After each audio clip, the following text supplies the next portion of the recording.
The winter of 1934 was one of the harshest Montana had seen in decades. Snow piled 15 feet high against the mountains, and the wind cut through the valleys like a blade forged in hell itself. It was in this frozen wasteland that 12 Cherokee children, ranging in age from 6 to 16, found themselves abandoned at the gates of what was supposed to be their salvation, the Crow Creek Government School. But the building stood empty, its windows boarded up, its doors chained shut. Behind them, the wagon tracks of the federal agents who had brought them here were already being erased by the relentless snowfall. Ahead lay nothing but locked doors and the promise of a slow death in the Montana wilderness. The oldest among them, 16-year-old Joseph Blackhorse, clutched his younger sister's hand as she whispered words that would haunt him forever. "Please, sir, we're dying." But sometimes, in the darkest moments of human despair, hope appears in the most unexpected forms. And for these 12 forgotten children, hope would come in the shape of a giant cowboy named Samuel Big Sam Mackenzie, a man whose own broken past would collide with their desperate present in ways that would change all their lives forever. Before we jump back in, tell us where you're tuning in from. And if this story touches you, make sure you're subscribed, because tomorrow I've saved something extra special for you. The journey to Crow Creek had taken 8 days through territory that seemed to grow, more desolate with each passing mile. Joseph Blackhorse pressed his face against the cold metal bars of the government wagon, watching the landscape transform from the familiar red clay hills of Oklahoma to the alien white expanse of Montana. Beside him, his 10-year-old sister Mary shivered beneath a threadbare blanket, her dark eyes reflecting a fear that had become as constant as breathing. The wagon held 12 children in total, all Cherokee, all ripped from their families by the Bureau of Indian Affairs in what officials called an educational relocation program. The youngest was 6-year-old Tommy Crowfeather, who hadn't spoken since they'd taken him from his grandmother's arms 5 days ago. The oldest, besides Joseph, was 15-year-old Sarah Morningstar, whose defiant glare had never wavered despite the circumstances that had stripped away everything she'd ever known. "Where are they taking us, Joseph?" Mary whispered in Cherokee, her breath forming small clouds in the frigid air. Joseph squeezed her hand, wishing he had an answer that would bring her comfort. The federal agents had been deliberately vague about their destination, speaking only of proper schooling and civilized education. But Joseph had heard the whispered conversations between the adults back home, had seen the fear in his mother's eyes when the agents came to their door with their official papers and their cold smiles. The wagon lurched violently as it hit another pothole, sending the children sliding against each other. Agent Harrison, a thin man with dead eyes and a permanent sneer, turned from his position beside the driver to glare at them through the bars. "Quiet back there," he snapped, his voice carrying the authority of someone who had never been questioned. "We'll reach Crow Creek by nightfall, and then you can start learning how to be proper Americans, instead of—" He let the sentence hang, but his meaning was clear enough. Beside Joseph, 14-year-old Daniel Rivertree clenched his fists. Daniel had been the son of a tribal leader, accustomed to respect and dignity. The transition to being treated like cargo had been particularly difficult for him. "My father will come for us," he said quietly, but with fierce conviction. "The tribal council won't let this stand." Agent Harrison laughed, a sound like breaking glass. "Your father signed the papers, boy. They all did. Trading you for government benefits and empty promises. You belong to the United States government. Now, and the sooner you accept that, the easier this will be." The words hit the children like physical blows. Sarah Morningstar's composure finally cracked, tears streaming down her cheeks as she clutched 8-year-old Annie Stormcloud to her chest. The smaller girl had been crying steadily for hours, calling for her mother in broken English, mixed with Cherokee phrases that grew more desperate with each repetition.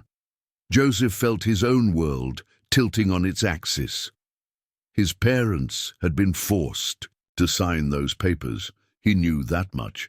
The choice had been simple: give up their children for education or lose their land allotment and government rations entirely. It wasn't really a choice at all, but a carefully constructed trap that left Cherokee families with no winning options. The wagon train consisted of 3 vehicles: the prison wagon carrying the children, a supply wagon, and a smaller cart where Agents Harrison and Cole rode with their files and official documentation. Joseph had counted them, 12 children whose lives had been reduced to paperwork, whose futures had been decided by people who would never have to live with the consequences of their decisions. As the day wore on, the landscape grew increasingly hostile. Pine forests gave way to barren hills, then to the vast emptiness of Montana winter. The temperature dropped steadily, and Joseph could see his breath even inside the covered wagon. The younger children huddled together for warmth, their thin clothing wholly inadequate for the climate they were entering. 11-year-old Peter Walkingstick had developed a cough that sounded increasingly serious. His face was flushed with fever, and he struggled to keep up with the group's conversations. Joseph had tried to get Agent Harrison's attention about Peter's condition, but the man had dismissed his concerns with barely a glance. Indian children. "Ah, hardy," Harrison had said with complete indifference. "He'll toughen up or he won't. Natural selection." The casual cruelty of the comment had shocked even some of the other children into silence. This wasn't just relocation. It was something far more sinister, a systematic attempt to break their spirits before they even reached their destination. As evening approached, the wagon crested a hill that revealed their destination: Crow Creek, government school. But what they saw below was not the functioning institution they had been promised. The building stood abandoned against the darkening sky, its windows boarded with weathered planks, its grounds overgrown with dead weeds poking through the snow. A chain stretched across the main gate, secured with a massive padlock that had clearly been there for months. Agent Harrison's cursing carried clearly in the cold air as he surveyed the scene. Agent Cole jumped down from his horse and examined the lock, his movements growing more agitated as he realized their situation. The children watched through the wagon bars as the 2 men engaged in a heated discussion, their voices rising with each exchange. "The paperwork clearly states Crow Greek School," Harrison insisted, waving a folder of documents. "This is where they're supposed to be processed." "Well, the place is obviously closed," Cole replied, his patience clearly wearing thin. "What do you want to do, break in? Camp here until someone shows up?" Joseph felt his heart sinking as he realized what was happening. The government had sent them to a school that no longer existed. Someone had made a bureaucratic error, and 12 children were about to pay the price for official incompetence. The discussion between the agents grew more heated, with Harrison blaming Cole for not verifying the school's status and Cole countering that Harrison was responsible for coordinating with the Bureau. Neither man seemed particularly concerned about the welfare of their charges, treating the situation as an administrative inconvenience rather than a potential catastrophe. "We can't just leave them here," Cole said, though his tone suggested he was considering exactly that option. "Why not?" Harrison replied, pulling out a flask and taking a long drink. "The paperwork says they were delivered to Crow Creek School. That's exactly where they are. Not our fault if the school isn't operating." The casual way they discussed abandoning 12 children in the Montana wilderness was chilling. Joseph realized that to these men, they weren't human beings with lives and futures. They were simply problems to be disposed of as efficiently as possible. Mary had been listening to the conversation with growing terror. "Joseph," she whispered, "they're going to leave us here, aren't they?" Before Joseph could answer, Agent Harrison returned to the wagon and began unlocking the bars. "End of the line," he announced with false cheer. "Welcome to your new home." "But the school is closed," Sarah protested, her voice shaking. "There's no one here." No food, no heat, no— Not my problem, Harrison interrupted, swinging open the wagon door. Official records will show you were delivered to Crow Creek School as ordered. What happens after that is between you and the elements. One by one, the children were forced out of the wagon into the bitter cold. Their few possessions, a small bag of clothes for each child, were thrown into the snow beside them.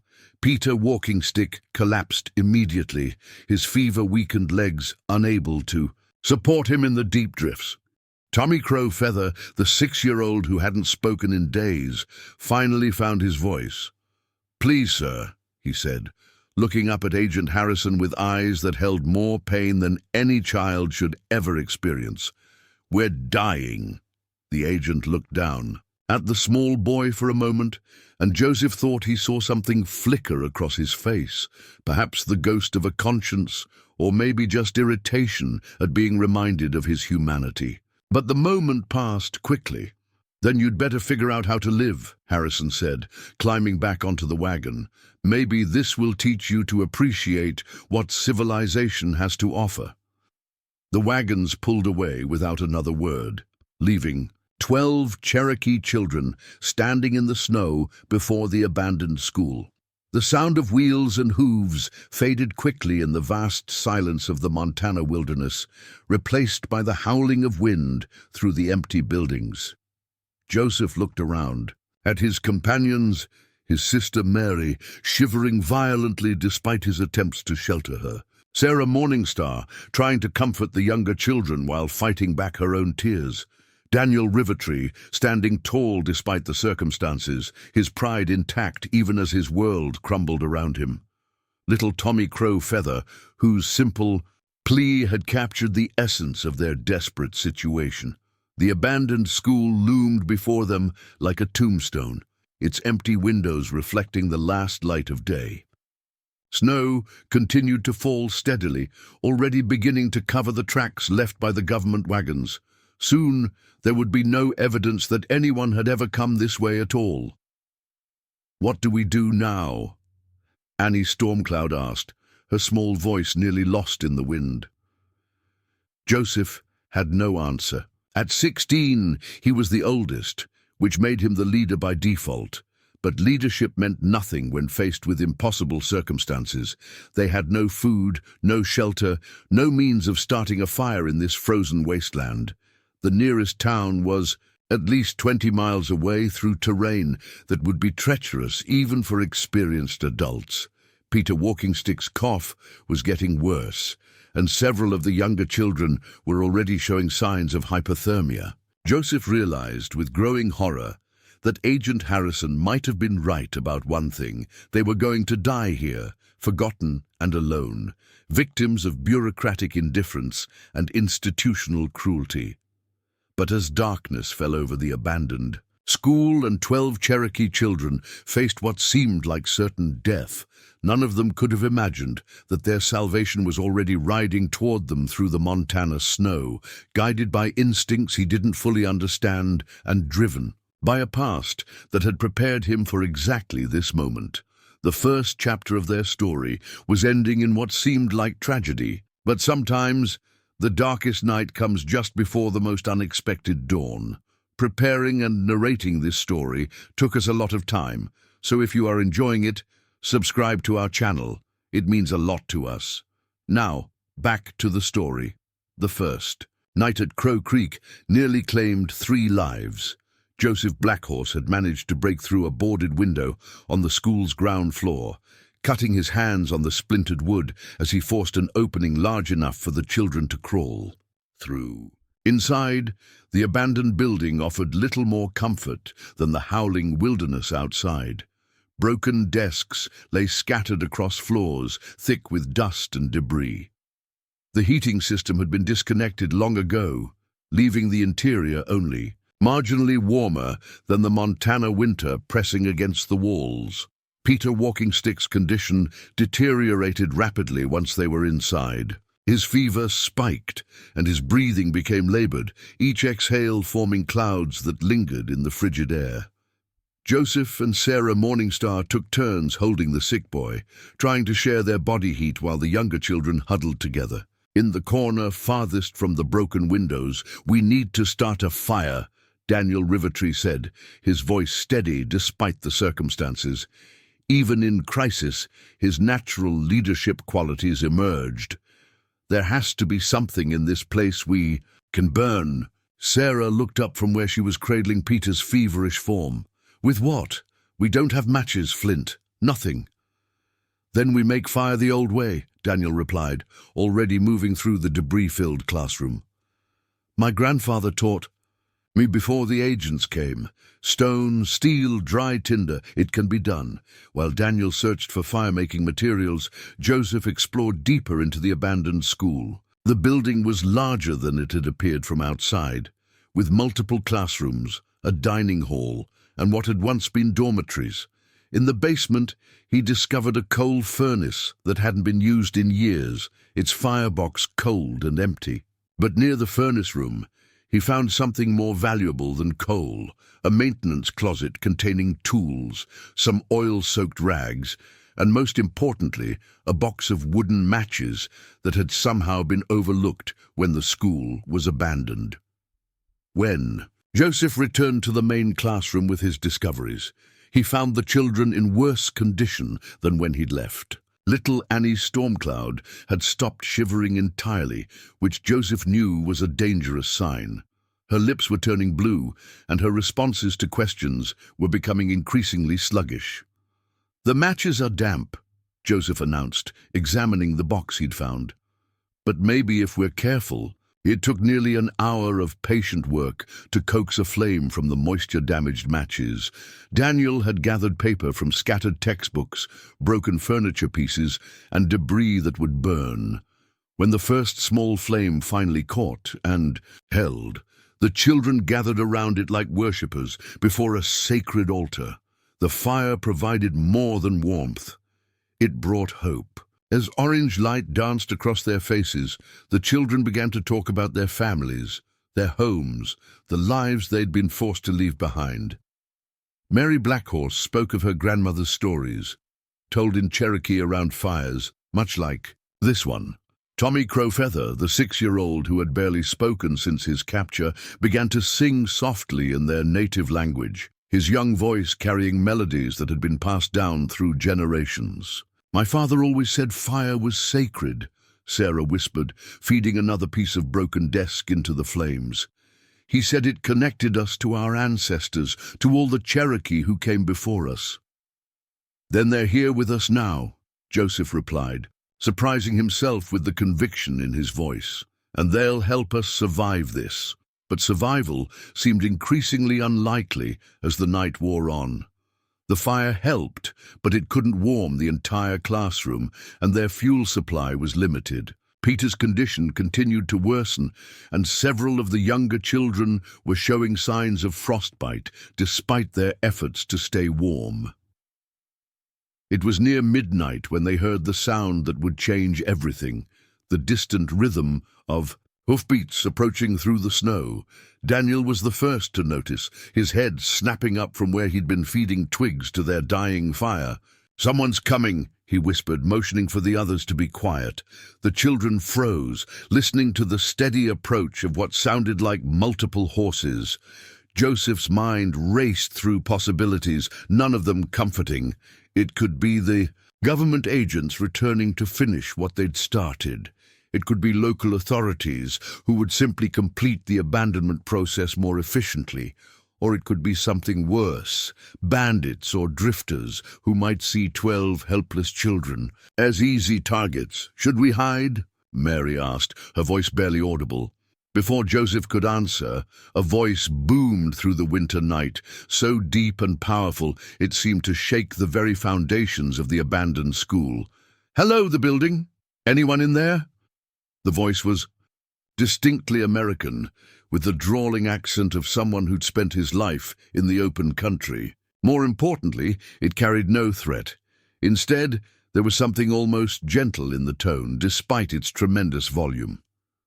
Joseph made a decision that would prove to be the most important of his young life.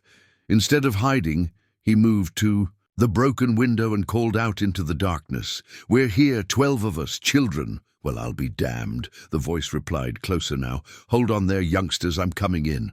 The front door of the school, which had been chained shut from the outside, suddenly exploded inward with a crash of splintering wood and twisted metal. Through the opening stepped a figure that seemed more legend than man, easily 6.5 feet tall, with shoulders that nearly filled the doorframe, and hands that could have crushed rocks. He wore a heavy coat dusted with snow, boots that had clearly seen 1,000 miles of hard country, and a hat that cast his face in shadow. But it was his eyes that the children would remember most. Pale blue, like winter sky, but warm with a kindness that contradicted his intimidating size. He took in the scene before him with a single sweeping glance. 12 Cherokee children huddled around a small fire, obviously abandoned, obviously desperate. "Sweet Jesus," he breathed, his voice dropping to a whisper that somehow carried more impact than his earlier shout. What kind of men abandoned children in country like this? Samuel Big Sam Mackenzie had been riding fence for the Rockingham Ranch when something he couldn't quite explain had drawn him toward the abandoned school. Later, he would tell people it was simply chance that brought him there that night. But standing in that doorway, looking at 12 pairs of dark eyes reflecting firelight and hope in equal measure, he knew it was something more than coincidence. "My name's Sam Mackenzie," he said, slowly removing his hat to avoid startling the children. "I own the ranch about 5 miles south of here. Who left you in this place?" Joseph stepped forward, still clutching his sister's hand. "Government agents," he said simply. "They said this was our new school, but it's been closed. They left us here this afternoon." Sam's face darkened with an anger that made the shadows dance more violently in the firelight. He'd had dealings with government agents before, and his opinion of their methods was well established and entirely unprintable. But his anger wasn't directed at the children. It was for them. "This afternoon," Sam repeated, his voice deadly quiet. "In this weather, how long since you've eaten?" 2 days, Sarah Morningstar answered. "They gave us water and hardtack on the wagon, but nothing today." Sam was already moving, his massive frame surprisingly graceful as he knelt beside Peter Walkingstick. His experienced eyes took in the boy's condition immediately. The fever, the labored breathing, the grayish pallor that spoke of hypothermia and illness combined. "This boy needs a doctor," Sam said, gathering Peter into his arms, as if the 14-year-old weighed nothing at all. "And all of you need food, warmth, and shelter. My ranch isn't fancy, but it's warm, and there's plenty of food." "We don't have money," Daniel said quietly, his pride making him address the practical concerns. "We can't pay you for help." Sam paused in the doorway, Peter still cradled in his arms, and looked back at the remaining children. When he spoke, his words carried the weight of absolute certainty. "Son, I wouldn't take money from children in need if you offered me a king's ransom. You're coming with me, all of you, and we'll sort out everything else once you're safe and fed." Outside, the children discovered that Sam hadn't come alone. He'd brought a wagon fitted with hay and blankets, clearly prepared for the possibility of transporting people through the brutal weather. His horse, a massive black stallion named Thunder, stood patiently in the snow, steam rising from his flanks in the cold air. "I had a feeling I might need the wagon tonight," Sam explained as he settled Peter in the warmest spot among the blankets. "Sometimes a man just knows when trouble's brewing, even if he can't say how." One by one, the children climbed into the wagon. Sam's gentle hands helped even the oldest among them, treating each child with the same careful respect he might show his own family.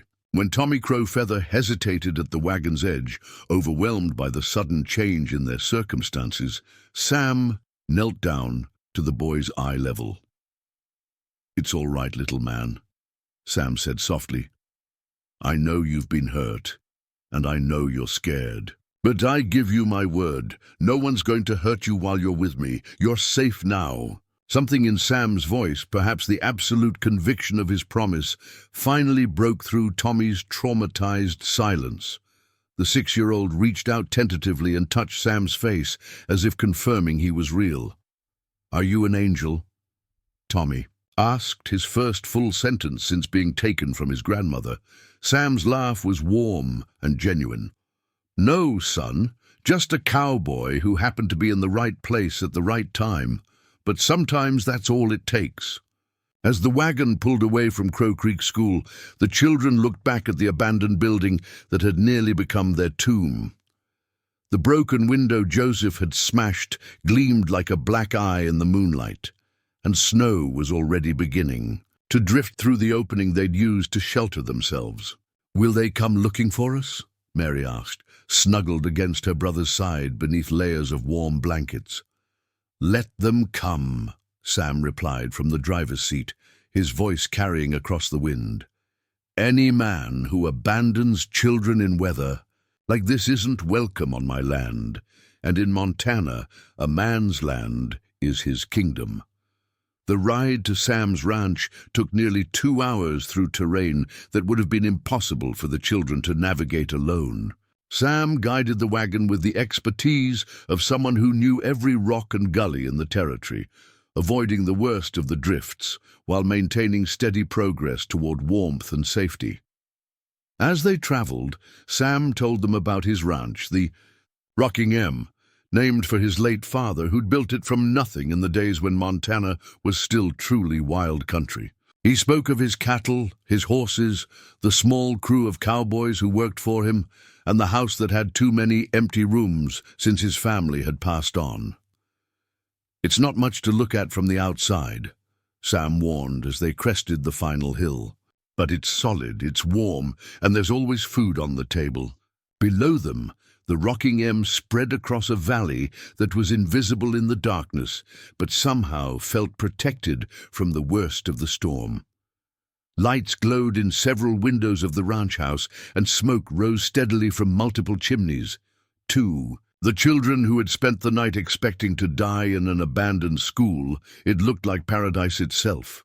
But more than the promise of warmth and food, more than the shelter from the killing cold, what struck the children most profoundly was the realization that someone had cared enough to come looking for them. In a world where government agents could abandon them without a second thought, where bureaucratic indifference could condemn them to death, they had encountered a man whose first instinct was to help rather than harm.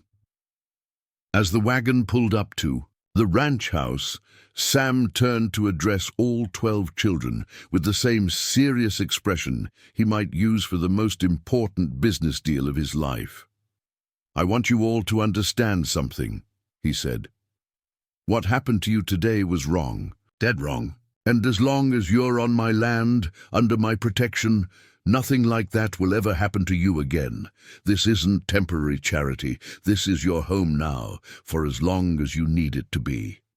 The children looked at each other in the flickering light of the wagon's lanterns, hardly daring to believe what they were hearing. After a day that had begun with abandonment and seemed destined to end in death, they were being offered something they had almost forgotten existed, hope for a future that extended beyond mere survival. Joseph Blackhorse, who had carried the weight of leadership through their darkest hours, finally allowed himself to believe that his sister might live to see another spring. Sarah Morningstar felt the crushing responsibility of caring for the younger children lift from her shoulders, as she realized they had found someone strong enough to share that burden. Even Peter Walking Stick, burning with fever in his nest of blankets, seemed to breathe easier as the wagon stopped before the warm lights of the ranch house. The second chapter of their story was beginning, and for the first time since the government agents had ripped them from their families, the children dared to hope it might have a happy ending. The interior of the Rocking M ranch house defied every expectation the children had formed during their harrowing journey. Where they had braced themselves for the sparse, utilitarian quarters they imagined a bachelor cowboy might maintain, They instead found themselves in what could only be described as a home in the truest sense of the word. The front door opened into a spacious living room, dominated by a massive stone fireplace that radiated warmth throughout the entire space. Comfortable leather furniture, worn smooth by years of use, was arranged to encourage conversation rather than formality. Native American rugs covered polished hardwood floors, and the walls displayed an eclectic mix of Western art, family photographs, and what appeared to be Cherokee artifacts, though none of the children could immediately understand why a white rancher would possess such items. "Martha!" Sam's voice boomed through the house as he carried Peter's walking stick toward a long sofa near the fireplace. "Martha, we've got company!" A woman emerged from what was obviously the kitchen, wiping flour-dusted hands on her apron. She was perhaps 60 years old, with steel-grey hair pulled back in a practical bun, and the kind of weathered face that spoke of decades spent in frontier country. But her eyes were warm and immediately focused on the children with obvious concern. "Merciful heavens," Martha Wheeler breathed, taking in the sight of 12 Cherokee children in various stages of exhaustion and hypothermia. "Sam, what happened to these babies?" "Government agents abandoned them at the old Crow Creek school," Sam replied grimly, settling Peter on the sofa and beginning to remove the boys' inadequate clothing. "Left them there to die in this weather. This one's got fever and lung congestion. The others are all showing signs of exposure." Martha's face darkened with an anger that transformed her grandmotherly features into something fierce and protective. She'd been Sam's housekeeper and cook for 15 years, ever since his wife had passed, and in that time she'd developed strong opinions about the treatment of children, opinions that did not include abandoning them in blizzards. "Well, they're here now, and that's what matters," Martha declared, already moving toward the kitchen. "I'll get soup heating and prepare the spare bedrooms. Sam, you'd better ride for Doc Harrison. That boy needs medical attention immediately." "But—" Sam was already shaking his head. "Can't leave them, Martha.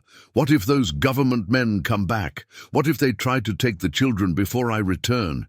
It was Joseph Blackhorse who provided the solution, stepping forward despite his own exhaustion. "Mr. Mackenzie, I can ride. Tell me where to find the doctor and I'll bring him back." Sam studied the 16-year-old's face, seeing something there that reminded him powerfully of himself at that age. Responsibility shouldered too young, determination forged in adversity. "It's dangerous country in this weather, son. And you've been through enough for one day. My people have been riding these lands for generations," Joseph replied quietly. "I won't get lost, and I won't let Peter die because we were too afraid to act." The quiet dignity in Joseph's words settled the matter. Sam provided detailed directions to Doc Harrison's place, along with his fastest horse, a spirited mare named Starlight, who could navigate the winter terrain better than most men. As Joseph prepared to leave, Mary clutched her brother's hand. With desperate strength, "Don't leave us," she whispered, the fear obvious in her voice. Joseph knelt beside his sister, speaking gently in Cherokee before switching to English so Sam and Martha could understand. "I told her that I'll always come back for her, no matter what. And I told her that she's safe here with people who care about children." Sam placed a massive hand on Joseph's shoulder. "Your sister will be protected while you're gone. You have my word on that." The sincerity in Sam's voice convinced Joseph that his promise could be trusted. Within minutes, the teenager was mounted and riding into the storm, his mission clear and his determination absolute. With Joseph gone, Martha took charge of the immediate crisis with the efficiency of someone accustomed to managing emergencies. She directed the children to the kitchen, where a massive wood-burning stove radiated blessed warmth, and the smell of baking bread created an atmosphere of comfort that none of them had experienced in days. "First thing we do is get some hot food into you," Martha announced, ladling steaming vegetable soup into bowls that seemed enormous after the meager rations they'd received during their journey. Then we'll get you into warm, dry clothes and proper beds." As the children ate, Martha and Sam worked together with the practiced coordination of people who had weathered many crises together. Sam tended to Peter, using techniques he'd learned from frontier doctors to monitor the boy's breathing and temperature. Martha prepared bedroom after bedroom, starting fires in individual fireplaces and laying out warm clothing that had belonged to Sam's family in better times. "These were my boys' clothes," Martha explained as she distributed woolen shirts and sturdy pants to the children. "Sam's sons outgrew them years ago, but we kept everything in storage. Seems like providence that we did." It was Sarah Morningstar who finally voiced the question that all the children were thinking. "Mr. Mackenzie, why are you helping us? You don't know us and taking in 12 children. It's not something most people would do." Sam paused in his ministrations to Peter, his hands stilling as he considered his answer. When he spoke, his voice carried a weight that suggested painful memories. 20 years ago, I was riding through Cherokee territory in the Nations. There was a family there, husband, wife, 3 children, who took me in when I was hurt and had nowhere else to go. They didn't know me either, but they fed me, nursed me back to health, and treated me like family for 2 months while I recovered. Sam's eyes grew distant as he continued. The man's name was Standing Bear. His wife was called Morning Song. They had a daughter about 16 and 2 younger boys. They taught me things about life, about family, about what it meant to be truly generous. When I left, Standing Bear told me that kindness creates kindness, that helping others was the only way to honor the help you've received. The children listened in fascination, beginning to understand that Sam's assistance wasn't random charity, but part of a deeper philosophy. "What happened to them?" Daniel Rivertree asked softly. Sam's expression darkened. "Government agents came through 5 years later. There was some dispute about land rights, some legal technicality they claimed voided the family's holdings. When Standing Bear tried to resist, tried to produce the proper documentation, they said he was being belligerent. They burned his house, scattered his cattle, and told him he had 24 hours to leave or face arrest." The parallels to their own situation were obvious and painful. Sarah felt tears welling in her eyes as she realized that Sam's Cherokee family had suffered the same systematic persecution that had eventually touched their own lives. "Did they make it to safety?" Mary asked, her voice barely above a whisper. "I don't know," Sam admitted. "I tried to find them afterward, but the trail went cold. The reservation records were incomplete, but I made myself a promise that day. If I ever had the chance to help Cherokee people the way Standing Bear's family helped me, I would take it without hesitation." Martha had been listening from the kitchen doorway, and now she added her own perspective. "Sam's been waiting 20 years for this chance. He's talked about that family more times than I can count, wondering what happened to them, wishing he could have done more. The revelation transformed the children's understanding of their rescue. This wasn't charity, it was justice, it wasn't random kindness. It was the fulfillment of a debt of honor that Sam had carried for 2 decades. Standing Bear used to say that the spirits guide people to where they need to be, Sam continued. Maybe that's superstition, maybe it's coincidence. But I was riding fence tonight in weather that should have kept me home, drawn to check on an abandoned school for reasons I couldn't explain. You tell me what that was." Daniel Rivertree, whose own father had been a spiritual leader, nodded with understanding. "My father taught that when someone saves your life, they become responsible for what you do with that life. But he also taught that the person being saved has obligations too." "What kind of obligations?" Sam asked, genuinely curious. "To honor the gift by living well, to help others when the opportunity comes, to make sure the kindness doesn't end with you." Sam smiled, the first genuinely relaxed expression the children had seen from him. "Your father sounds like a wise man." "He was," Daniel replied quietly, "before they took him away." The conversation was interrupted by the sound of approaching horses. Sam moved quickly to the window, his hand instinctively moving toward the rifle mounted above the fireplace. But the tension left his shoulders when he recognized Joseph's silhouette in the lead, followed by a second rider who could only be Doc Harrison. "Joseph made it," Sam announced with obvious relief, and he brought the doctor. Doc Harrison proved to be a thin, energetic man in his 50s who had been practicing frontier medicine for over 20 years. He took one look at Peter's condition and immediately began the kind of thorough examination that spoke of extensive experience with serious illnesses. "Pneumonia," the doctor diagnosed after listening to Peter's lungs, "but caught early enough that we can fight it. He'll need constant care for the next few days, but he's young and strong. With proper treatment, he should recover fully." Martha had already prepared one of the bedrooms as a makeshift infirmary, complete with extra blankets, a bedside fire, and everything Doc Harrison might need for extended treatment. As they settled Peter in the warm room, the doctor pulled Sam aside for a private conversation. "Sam, I need to ask, do you understand what you're taking on here? 12 children, one of them seriously ill, all of them traumatized by what they've been through. This isn't a temporary situation you can resolve in a few days." Sam's response was immediate and unequivocal. "Doc, these children were abandoned to die.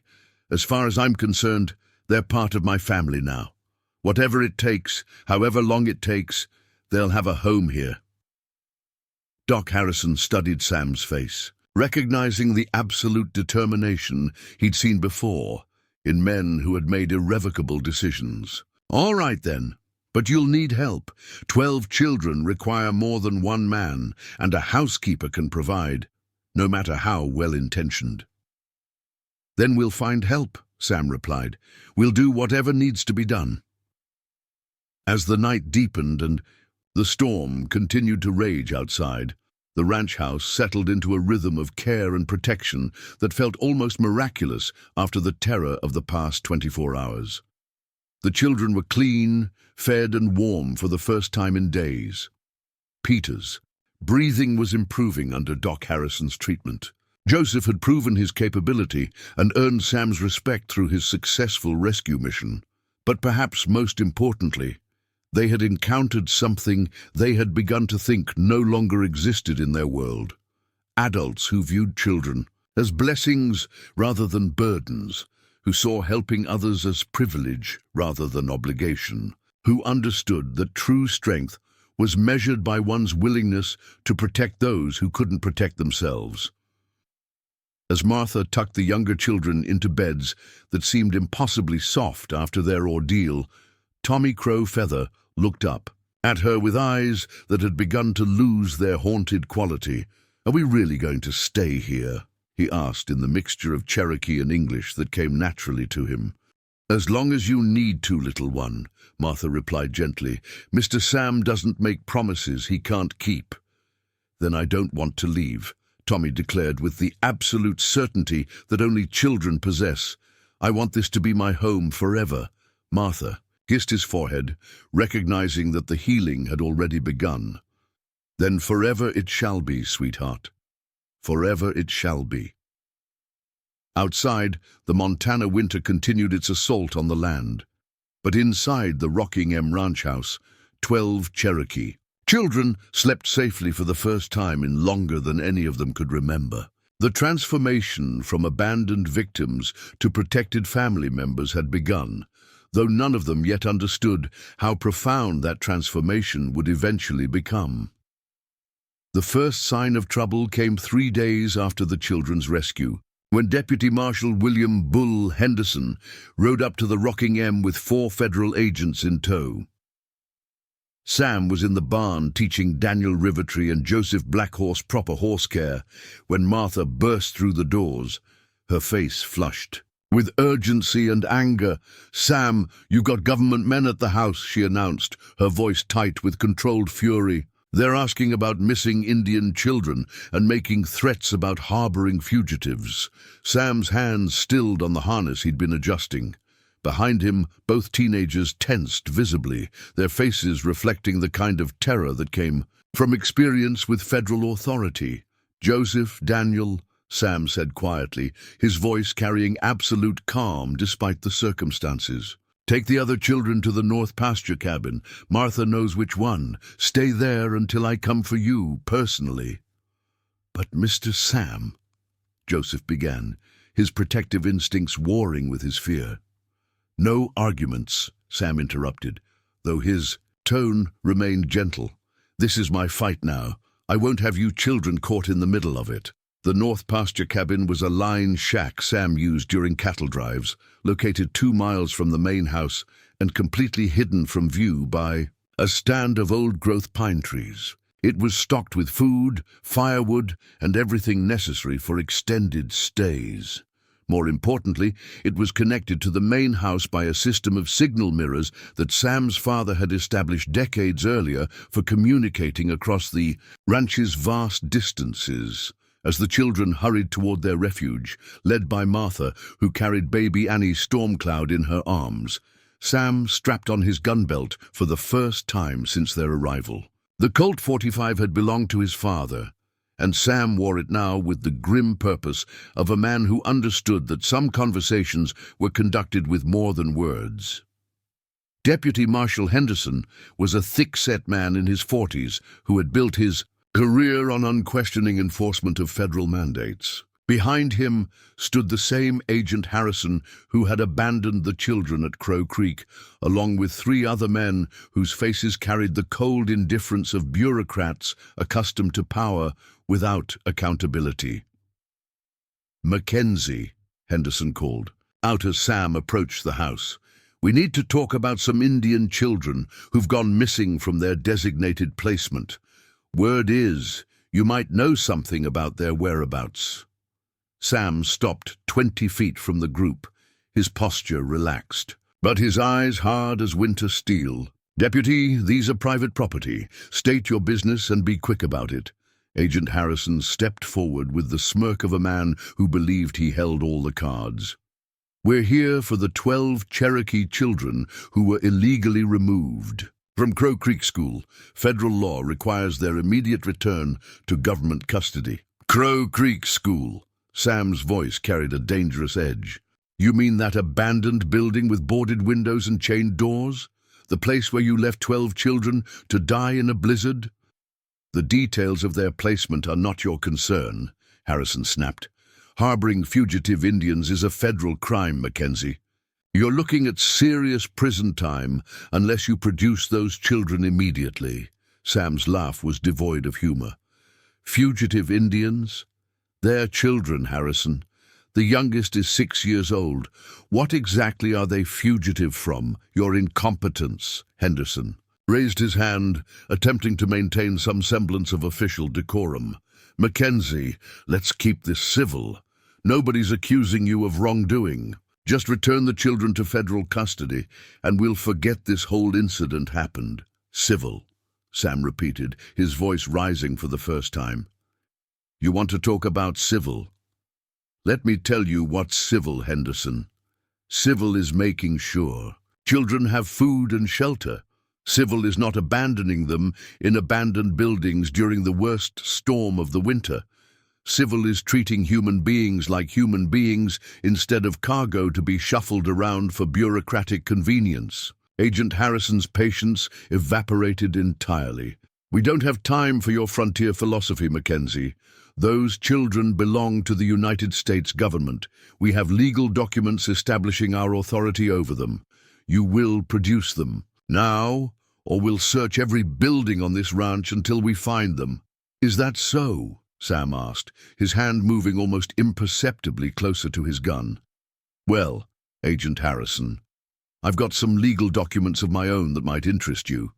From his shirt pocket, Sam produced a folded paper that he'd spent the previous day preparing with the help of Billings' best attorney. "This here's a temporary guardianship order signed by Judge Samuel Morrison of the Territorial Court.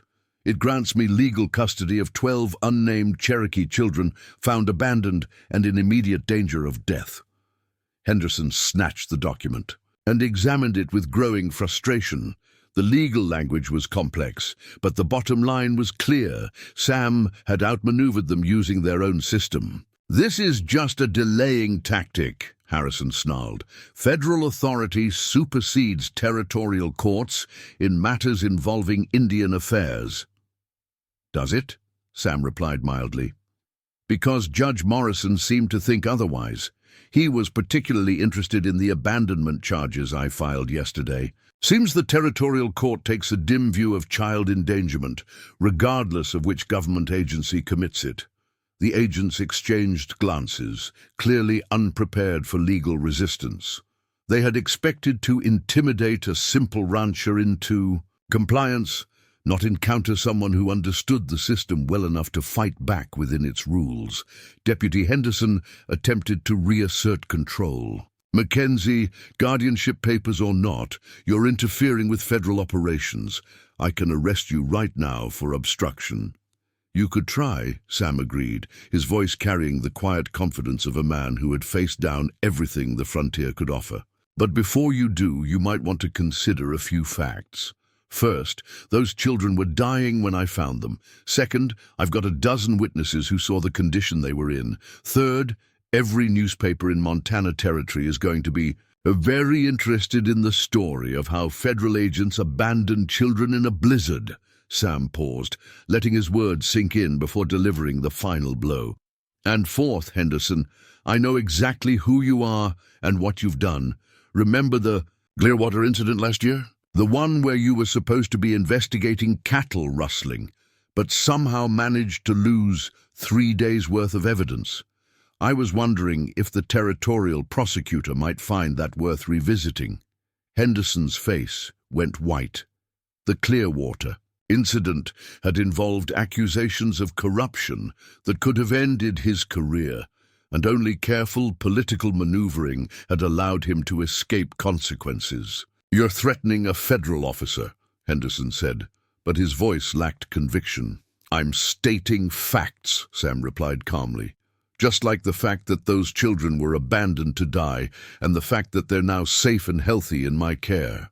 If you want to test the legal system's opinion of which situation represents justice, I'm prepared for that fight." Agent Harrison was growing desperate, recognizing that his mission was slipping away from him. "This isn't over, Mackenzie.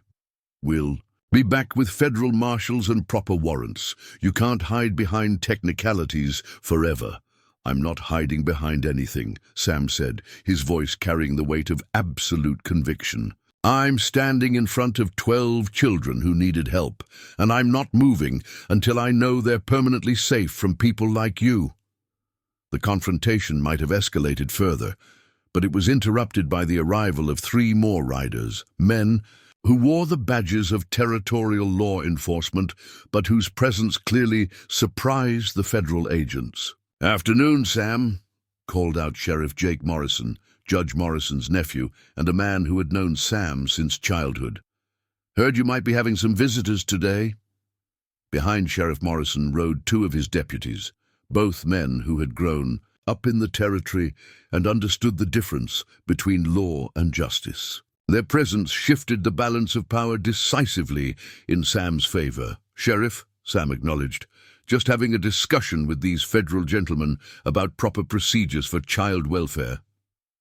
"Is that so?" Morrison replied, his tone carefully neutral. "Well, that's convenient. I've got some questions about those procedures myself, specifically about why 12 children were found abandoned in a closed building during a blizzard." Harrison realized that the situation was deteriorating beyond his control. Instead of a simple retrieval operation, he now faced the prospect of territorial charges, newspaper scrutiny, and political complications that could reach all the way to Washington. "This is a federal matter, Sheriff," Harrison tried one last time. "Your jurisdiction doesn't apply." "Funny thing about that," Morrison replied with a slight smile. "Child abandonment is a territorial crime, regardless of who commits it. And seeing as how those children were found on territorial land, in territorial weather, abandoned by people who left territorial jurisdiction immediately afterward, well, I'd say my jurisdiction is pretty clear. The federal agents found themselves trapped in a legal maze of their own making. They had assumed that federal authority would be sufficient to overwhelm any local resistance, but they hadn't counted on Sam's preparation or the territorial government's willingness to assert its own rights. Henderson made one final attempt to salvage the mission. "Mackenzie, be reasonable. Those children need proper education, proper supervision. You can't just keep them on a ranch indefinitely." "Can't I?" Sam asked. "Because from where I stand, they're getting better education here than they would in any government facility. They're learning practical skills, they're healthy and safe, and they're treated with respect. What exactly does the government offer that's better than that?" The question hung in the air, unanswered and unanswerable. Everyone present knew that government Indian schools were notorious for harsh conditions, cultural suppression, and educational programs designed more to break spirits than build minds. "This isn't finished," Harrison declared, but his words carried more desperation than threat. "No, it's not," Sam agreed. "But it's not going to be finished the way you want it to be. Those children have found a home here, and they're going to keep it." As the federal agents rode away, Sheriff Morrison lingered for a private conversation with Sam. "You know they'll be back," he warned. "Maybe not Harrison. His career might be over after this. But someone will come. Federal bureaucracy doesn't like being embarrassed." "Let them come," Sam replied. "I've got time to prepare, money to hire the best lawyers in the territory, and a cause worth fighting for. Most importantly, I've got 12 children who deserve better than what the government was planning for them." "What's your long-term plan?" Morrison asked. "You can't fight the federal government forever." Sam looked toward the distant pine trees that hid the children he was protecting. "I'm going to adopt them," he said simply. "All 12 of them. Make them legally mine, with all the rights and protections that provides. Let the government try to take children away from their legal father." Morrison whistled softly. "That's ambitious and expensive. Adoption proceedings for 12 children, especially Cherokee children in current political climate. You're looking at years of legal battles." "Then we'll fight for years," Sam said with quiet determination. "Some things are worth whatever they cost." As evening fell over the rocking M, Sam rode out to the line shack to collect his charges. He found them huddled around Martha, listening to her tell stories of the old days when Montana was young and possibilities seemed endless. When they saw him approaching, their faces lit up with relief and joy. "Are we safe?" Mary Blackhorse asked, voicing the question that was on everyone's mind. "You're safe," Sam confirmed. "The government men are gone, and they won't be back any time soon. But more importantly, we're going to make sure they can never take you away again." As they walked back toward the ranch house together, Joseph fell into step beside Sam. "Mr. Mackenzie, what you're doing for us, we can never repay that." "You don't owe me anything, son," Sam replied. "But if you want to repay something, you can help me build something here, something worth protecting. A place where children can grow up safe and loved, regardless of what color their skin is or what language their grandparents spoke." Joseph nodded, understanding that he was being invited to participate in something larger than rescue.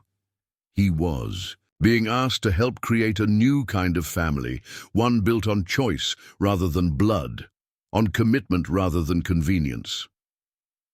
The battle with the federal government was far from over, but as the children settled back into the warmth and safety of the ranch house, they began to understand that they had found something worth fighting for. They had found a home and a man willing to risk everything to protect it. The transformation from abandoned victims to protected family members was complete, but the greater transformation from refugees to pioneers of a new way of living was just beginning. Spring arrived at the Rocking M like a promise finally kept. After the brutal Montana winter that had nearly claimed 12 young lives, the sight of green grass pushing through the last patches of snow felt nothing short of miraculous.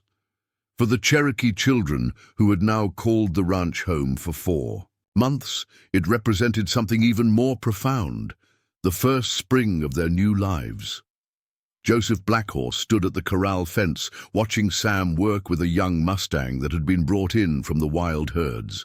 At 17 now, Joseph had grown into his role as Sam's unofficial second-in-command, learning not just the practical skills of ranching, but the deeper philosophy that guided everything Sam did. "The key to breaking a horse," Sam explained, his voice calm despite the Mustang's spirited resistance, "isn't to break its spirit. It's to convince the animal that working with you is better than fighting against you. Same principle applies to most things in life." Joseph understood that the lesson extended far beyond horse training.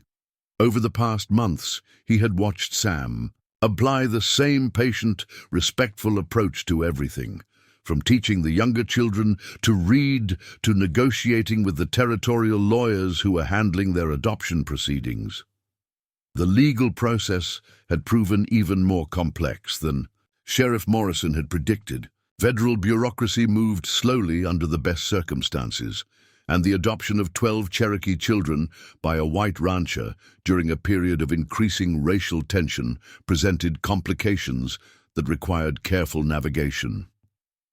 Sam had hired 3 different law firms, each specializing in different aspects of the case: territorial adoption law, federal Indian affairs, and constitutional rights. "Mr. Mackenzie," called a voice from behind them. Joseph turned to see Daniel Rivertree approaching, followed by Sarah Morningstar and several of the younger children.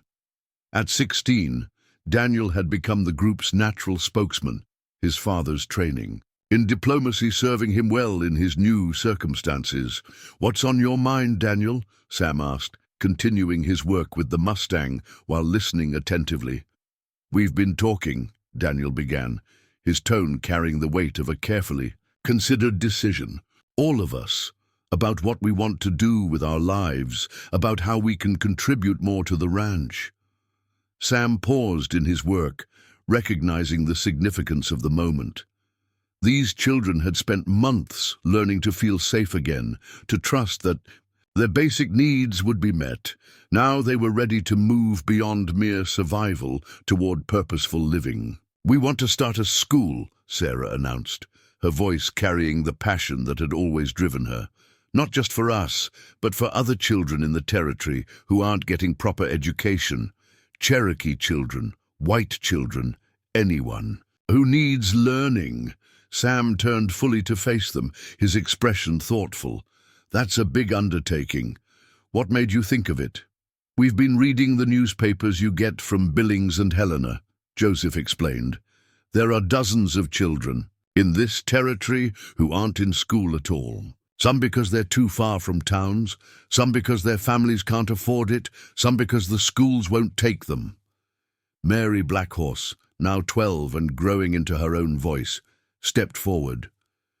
"We know what it's like to be unwanted.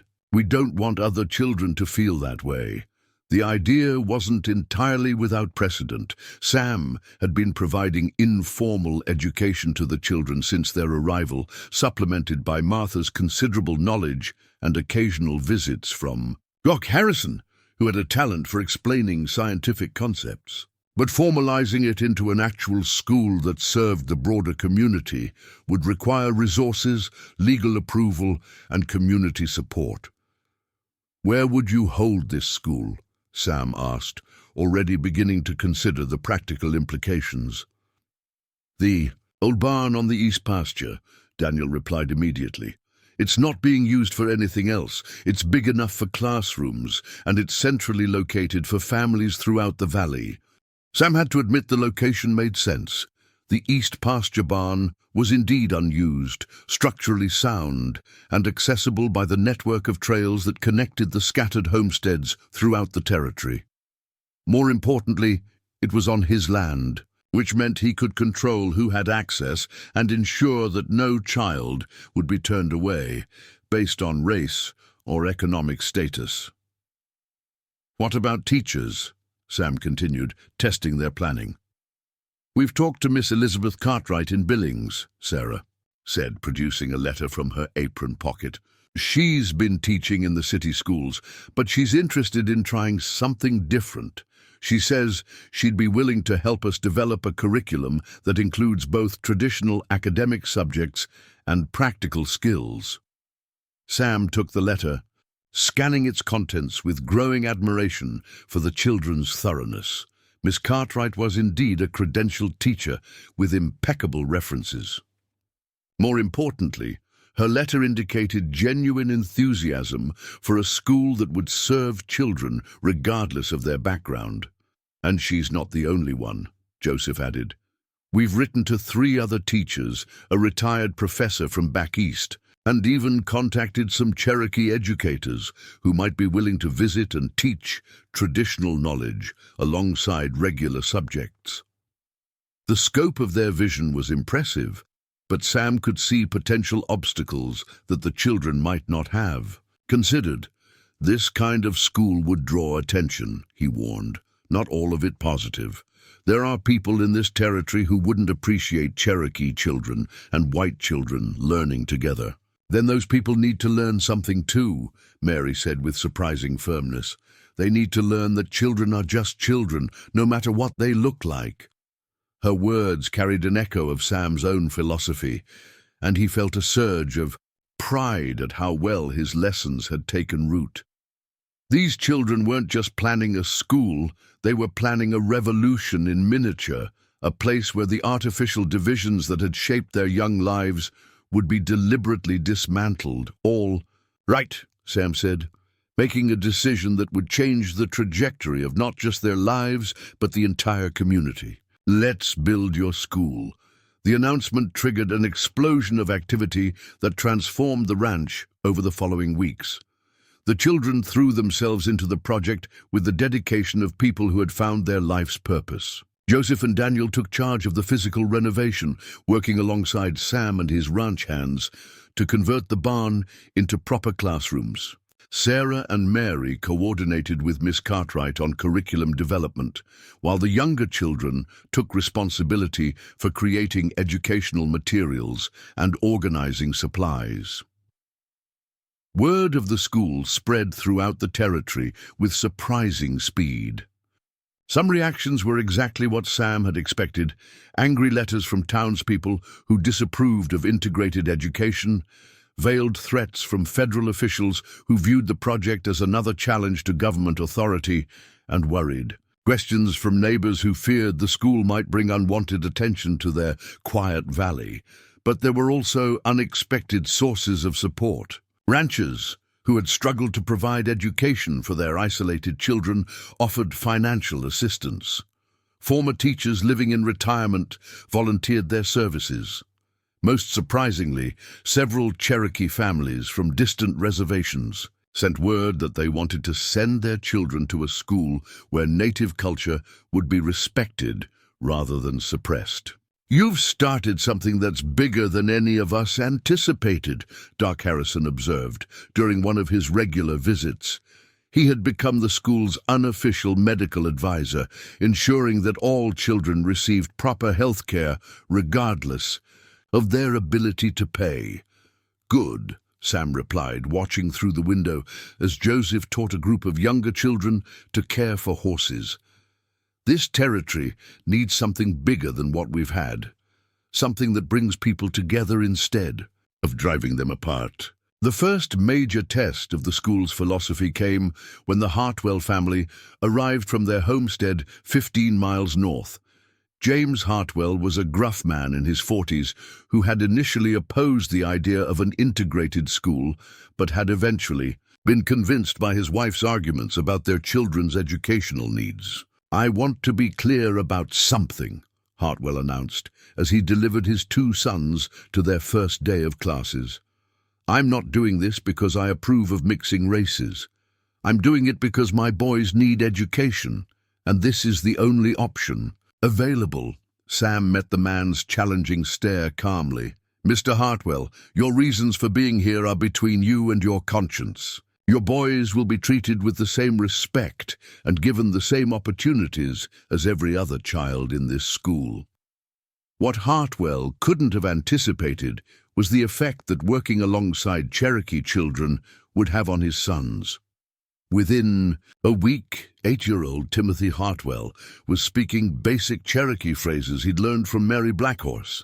His older brother Marcus had become inseparable from Daniel Rivertree, despite their different backgrounds. "It's remarkable," Miss Cartwright confided to Sam during a planning meeting. "The children don't see the artificial barriers that adults create. They see playmates, study partners, friends. It makes you wonder how different the world might be if we could all approach each other with such openness."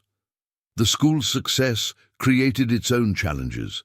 As enrollment grew, the converted barn became crowded. More teachers were needed, more materials, more space for the increasing number of families who wanted to participate in what they saw as an educational revolution. "We need to expand," Sarah declared during a student council meeting that had evolved naturally from the children's desire to have input into their education. Not just more classrooms, but different kinds of learning opportunities. "What did you have in mind?" Sam asked, genuinely curious about their vision. "A workshop where children can learn practical trades," Joseph suggested. "Blacksmithing, carpentry, leatherworking, skills they can use to make a living." "A library," Mary added, "with books from different cultures, not just white American. Literature, Cherokee stories, Mexican folktales, books from all over the world. Gardens where children can learn about agriculture and biology by actually growing things," Daniel contributed. "And maybe space for animals so they can learn veterinary skills and animal husbandry." Tommy Crow Feather, now 7 and speaking confidently in both Cherokee and English, raised his small hand. "Can we have art classes? Drawing and painting and making things beautiful?" Sam looked around the room at the faces of children who had once been abandoned to die, who were now planning an educational institution that would serve their community for generations. Their transformation from victims to visionaries was complete, but more than that, they had retained their Cherokee values of community cooperation while adapting to their new circumstances. "We'll have all of those things," Sam promised. "Whatever it takes, however long it takes, we'll build the kind of school you're dreaming about." The promise wasn't empty rhetoric. Sam had already begun negotiations to purchase additional land adjacent to the ranch, and architects in Billings were drawing up plans for a comprehensive educational facility that would accommodate up to 100 students. The legal battles over the children's adoption were nearing successful resolution, and the school had garnered enough political support to ensure its continued operation. But perhaps most importantly, the children themselves had discovered that their traumatic past had prepared them uniquely for their current mission. Having experienced abandonment, they were passionate about inclusion. Having faced institutional indifference, they were committed to personal attention for every student. Having survived cultural suppression, they were determined to celebrate diversity. "We're not just building a school," Sarah observed as they stood together watching the sunset paint the Montana sky in brilliant colors. "We're building a model for how people can live together, how children can learn not just subjects, but how to respect each other. And we're proving something important," Joseph added. "We're proving that being Cherokee doesn't make us less capable or less valuable. We're proving that given the opportunity, we can contribute as much as anyone." Sam nodded, understanding that the children had articulated something he had felt but never quite put into words. The school wasn't just about education, it was about justice. Not the legal justice of courts and laws, but the deeper justice of human potential being allowed to flourish regardless of artificial barriers. As spring deepened into early summer, the Rocking M had become something unprecedented in Montana. Territory, a place where Cherokee children and white children learned together, where traditional knowledge was valued alongside academic subjects, where the measure of a person was their character rather than their ancestry. The 12 children who had once whispered, "Please, sir, we're dying," into the Montana wilderness, were now standing at the center of a transformation that would echo through generations. They had not only survived, they had created something beautiful from the ashes of their former lives, something that would ensure no other children would face the abandonment and despair they had once known. The school bell that rang each morning across the valley carried more than the call to classes. It carried the promise that education, respect, and opportunity were rights that belonged to all children, and that sometimes the most powerful revolutions begin with the simple decision to treat others with the dignity they deserve. The trouble began on a Tuesday morning in late June when Jeremiah Knox rode into the valley with 15 armed men and a federal warrant that would test everything Sam Mackenzie had built over the past 8 months. Knox was not like the bumbling agents who had retreated in defeat the previous winter. He was a career federal marshal with a reputation for never failing to complete his assignments, regardless of the obstacles or opposition he encountered. Tall, lean, and utterly without humor, Knox had spent 20 years enforcing federal law throughout the Western Territories with mechanical precision and absolute ruthlessness. "Samuel Mackenzie," Knox announced from horseback as Sam emerged from the main house, his voice carrying the authority of someone accustomed to instant compliance. "I have a federal warrant for the immediate seizure of 12 Cherokee miners currently residing unlawfully on this property. You will produce them within 1 hour or face federal charges for obstruction of justice." Sam studied the assembled men, noting their professional bearing and superior numbers. Unlike the previous confrontation, this was not a group that could be intimidated by legal maneuvering or territorial politics. Knox had come prepared for resistance. "Marshal," Sam replied carefully, "those children are under the legal protection of territorial guardianship orders. Any federal action would need to address those orders first." Knox's smile was as cold as Montana winter. "Your territorial papers have been superseded by federal authority. The Bureau of Indian Affairs has determined that the continued residence of Cherokee children outside designated facilities represents a threat to national policy regarding Indian assimilation." Behind Knox, his men had spread out in a semicircle that effectively surrounded the ranch house. Several carried rifles openly, while others kept their hands near holstered pistols. This was not a legal proceeding. It was a military operation, disguised as law enforcement. Furthermore, Knox continued, "Information has reached federal authorities suggesting that you've been operating an unlicensed educational facility that deliberately undermines government education policy. That represents a separate federal crime with its own penalties."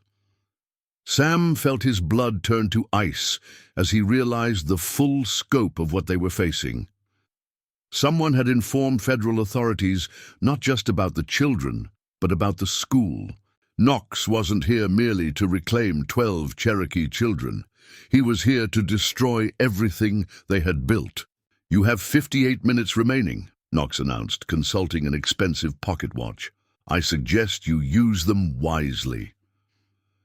Inside the house, the children had been listening to the conversation through open windows. Joseph Blackhorse felt the familiar terror of powerlessness washing over him, the same feeling he'd experienced when government agents had first torn him from his family. But this time was different. This time he had something to fight for, beyond mere survival. "We're not going," Sarah Morningstar declared, her voice carrying the steel determination that had sustained her through every crisis. "Whatever happens, we're not letting them take us back to their schools." "They're not just after us," Daniel Rivertree observed grimly. "They're after the school, too. They want to destroy what we've built here."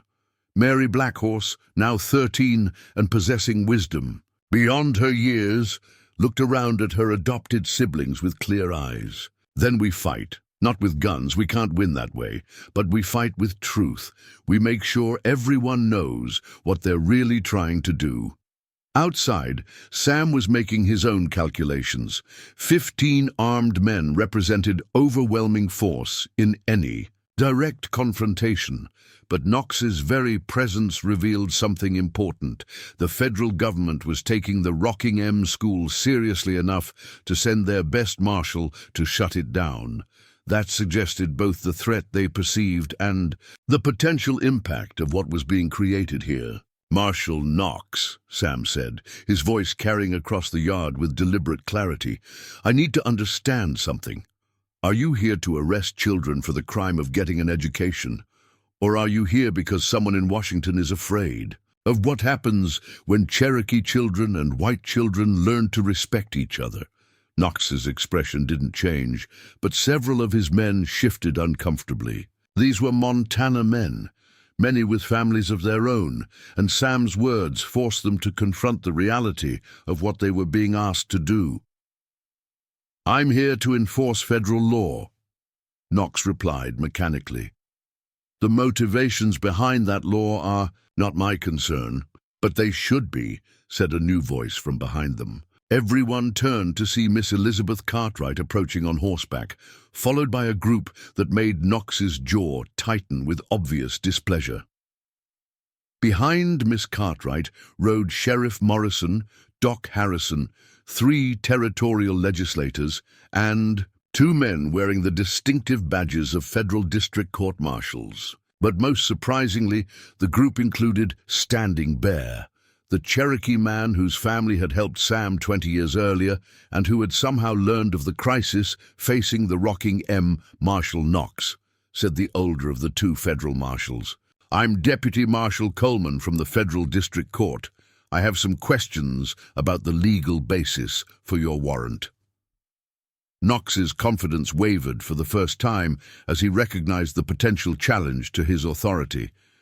Federal district courts had jurisdiction over territorial federal marshals, and Coleman's presence suggested that Knox's mission might not have the unquestioned legal backing he had claimed. "My warrant is issued under the authority of the Bureau of Indian Affairs," Knox stated, though his voice carried less certainty than before. "That's interesting," Coleman replied, producing his own set of documents. "Because the Federal District Court has issued a temporary injunction against any Bureau action regarding the Cherokee children at this location, pending a full review of the circumstances surrounding their original placement," Standing Bear urged, his horse forward, his weathered face impassive, but his eyes bright with intelligence. When he spoke, his English was perfect, carrying the educated tone of someone who had learned to navigate both Cherokee and white worlds. "Marshal Knox, I am Standing Bear of the Cherokee Nation. These children are under the protection of both territorial law and tribal advocacy. Any action taken against them will be viewed as an act of aggression against the Cherokee people." The statement transformed the entire dynamic of the confrontation. Knox had come prepared to overwhelm local resistance, but he now faced federal judicial authority, territorial government support, and potential international complications involving treaty rights. "This is irregular," Knox protested, but his words lacked the commanding authority he had projected earlier. "What's irregular," said State Legislator William Hayes, "is the federal government abandoning children in closed buildings during blizzards, then trying to reclaim them when someone else provides the care they should have received in the first place." Miss Cartwright dismounted and walked directly toward the ranch house, her movements deliberate and confident. "I'm going inside to check on my students," she announced. "If anyone wishes to interfere with a territorial licensed teacher performing her duties, they'll need to explain their actions to the Territorial Education Board." Knox found himself trapped in a legal maze that made decisive action impossible. His warrant had been issued under specific circumstances that no longer applied, and the presence of federal district court authority made enforcement potentially illegal. But the marshal was not finished. If he couldn't seize the children immediately, he could still damage what they had built. Very well, Knox said, his voice taking on a dangerous edge. But I'm placing this property under federal surveillance. Any attempt to operate an unlicensed educational facility will result in immediate arrests. Any attempt to harbor fugitive Indians will be met with appropriate force. Standing Bear's response was immediate and devastating. Marshal, these children are not fugitives. They are refugees from government negligence who have found sanctuary with a man of honor. And this educational facility has the endorsement of the Cherokee Nation as a model for cooperation between our peoples. The endorsement carried enormous political weight. The Cherokee Nation's support for the school made federal interference a potential violation of treaty obligations, adding international complications to what Knox had intended as a simple law enforcement action. Sam seized the moment to press their advantage. Marshal Knox, you're welcome to observe our school's operations any time you choose. We have nothing to hide. In fact, I invite federal authorities to examine what we've accomplished here and consider whether this model might serve the government's stated goals better than the current system. The challenge was brilliantly calculated. If Knox accepted the invitation, he would be tacitly acknowledging the school's legitimacy. If he refused, he would appear to be opposing educational innovation without justification. I'll be watching, Knox said finally, recognizing that his mission had failed but unwilling to admit defeat completely. Any violation of federal law will be met with immediate action. As Knox and his men rode away, the assembled defenders gathered in the ranch house courtyard to assess what they had accomplished and what challenges remained ahead. "This isn't over," Sheriff Morrison warned. "Knox doesn't give up easily, and he'll be looking for any excuse to move against you." "Then we don't give him one," Sam replied. "We operate everything completely legally, document everything we do, and make sure we have witnesses for all our activities." Standing Bear approached Sam with the slow dignity that characterized all his movements. "My friend," he said, "you have honored the debt between us beyond anything I could have hoped. These children have found not just safety, but purpose. The school you have created serves both our peoples." "How did you know to come?" Sam asked, genuinely curious about the timing. "Cherokee networks carry news faster than government telegraphs," Standing Bear replied with a slight smile. "When we heard that our children had found a place where they could be Cherokee and American at the same time, we knew it was worth protecting. The confrontation had strengthened rather than weakened their position. The presence of federal district court marshals had legitimized their legal standing. Legislative support had provided political protection. Most importantly, Cherokee Nation endorsement had elevated the school from a local experiment to a model with broader significance. But victory came with increased responsibility. The school that had begun as a way to serve 12 abandoned children was now being watched by federal authorities, territorial governments, and tribal nations. Every decision would be scrutinized, every success measured against the larger questions of how different peoples could coexist in a changing America. "What happens now?"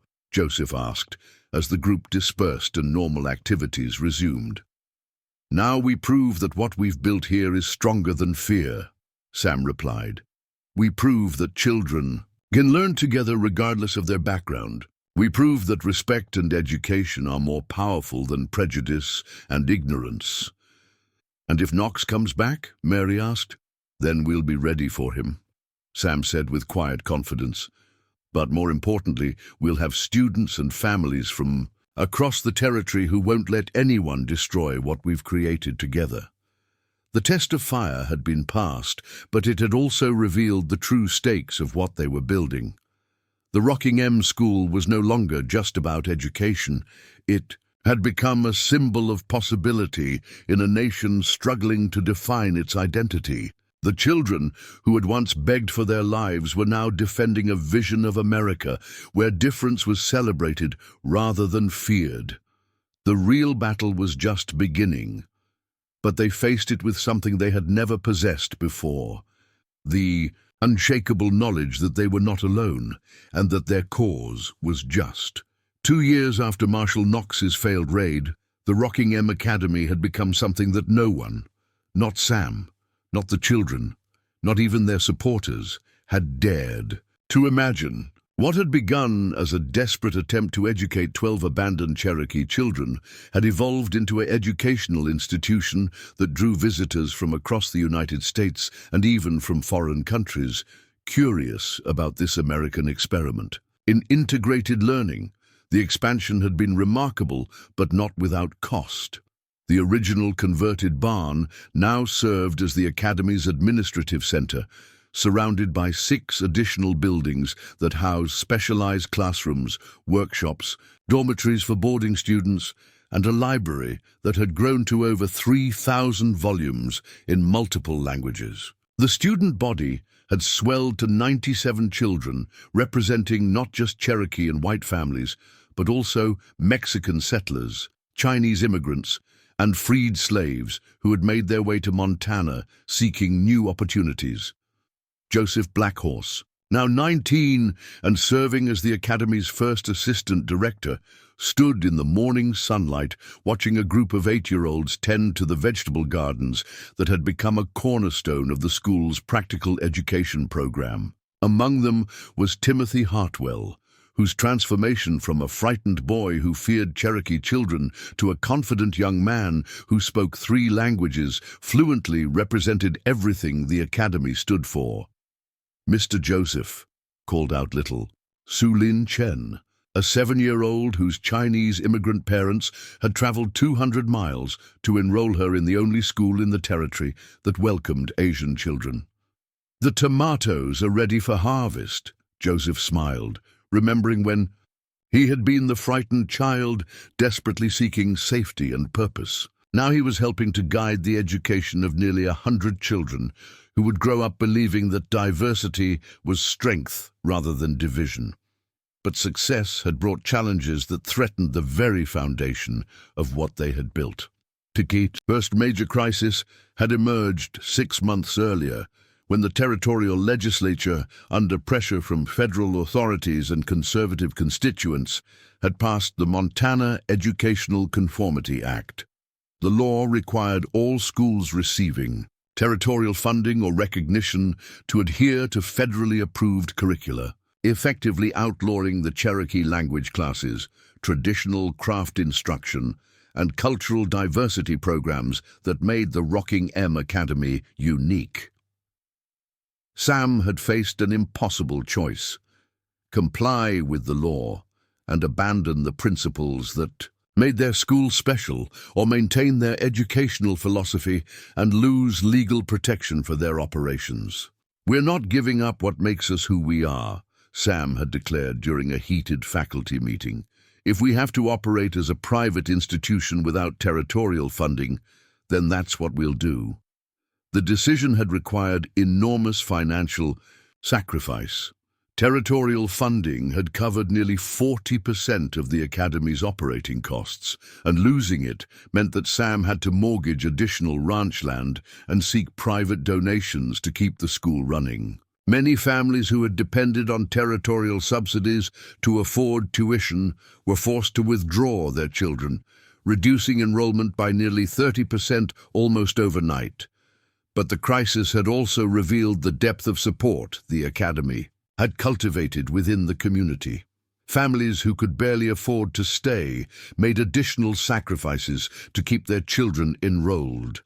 Former students, now working throughout the territory, sent whatever money they could spare. Most remarkably, Standing Bear had organized a network of Cherokee families across multiple reservations to contribute to a scholarship fund that ensured no Cherokee child would be denied education due to financial constraints. "Education that respects all children is worth any price," Standing Bear had declared during a fundraising gathering that drew supporters from as far away as Denver and San Francisco. What happens here at Rocking M will determine whether America can truly become a land of opportunity for everyone. The second major challenge had been more personal, but equally threatening. Sarah Morningstar, now 17, and the Academy's head student coordinator, had been offered a full scholarship to Radcliffe College in Massachusetts, an opportunity that represented the fulfillment of everything the Academy had worked to achieve, but which would also mean losing one of their most capable leaders. "I don't know what to do," Sarah had confided to Joseph during one of their evening walks around the ranch grounds. "This is everything we dreamed about when we first talked about starting the school. But leaving now, when we're facing so many challenges." Joseph understood her dilemma perfectly. The Academy had become their family, their life's work, their legacy. But it had also been created to prepare students for larger opportunities, and Sarah's scholarship represented proof that their educational model could compete with the most prestigious institutions in the country. "You have to go," Joseph had finally told her, "not because we want to lose you, but because we need people like you in places like Radcliffe. We need Cherokee voices in elite institutions. We need someone who understands what we've built here to carry these ideas into the wider world." Sarah's departure for Massachusetts in the fall had been both celebration and mourning. The Academy had succeeded in preparing one of its students for academic excellence at the highest level, but they had also lost someone whose vision and leadership had been essential to their daily operations. The third challenge was ongoing and, perhaps most serious. The constant pressure from federal authorities who viewed the Academy's success as a threat to official Indian policy. Marshal Knox had never returned, but his surveillance had been replaced by something more insidious, a systematic campaign to undermine the Academy's reputation and legitimacy. Federal inspectors arrived without warning to examine facilities and question teaching methods. Bureaucratic obstacles delayed mail delivery and supply shipments. Most damagingly, false rumors were spread throughout the territory suggesting that the Academy was a haven for Indian agitators planning resistance against legitimate government authority. "They can't attack us directly anymore," Sam explained to the faculty during one of their weekly planning meetings. "Our legal standing is too strong, and we have too much political support, so they're trying to strangle us slowly, make it impossible for us to operate effectively." The strategy was working. Several white families had withdrawn their children based on fears about the Academy's political reliability. Territorial officials who had once supported the school now maintained careful distance to avoid federal scrutiny of their own positions. Even some Cherokee families worried that association with the Academy might bring unwanted government attention to their own communities.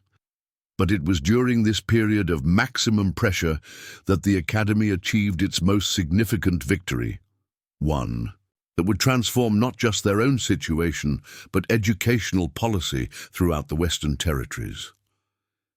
The breakthrough came through an unexpected source. Professor David Morrison, a Harvard-educated anthropologist who had arrived at the Academy ostensibly to study primitive educational methods, but who left as their most powerful advocate. Morrison had come to Montana as part of a federal commission, investigating alternative educational approaches in the territories.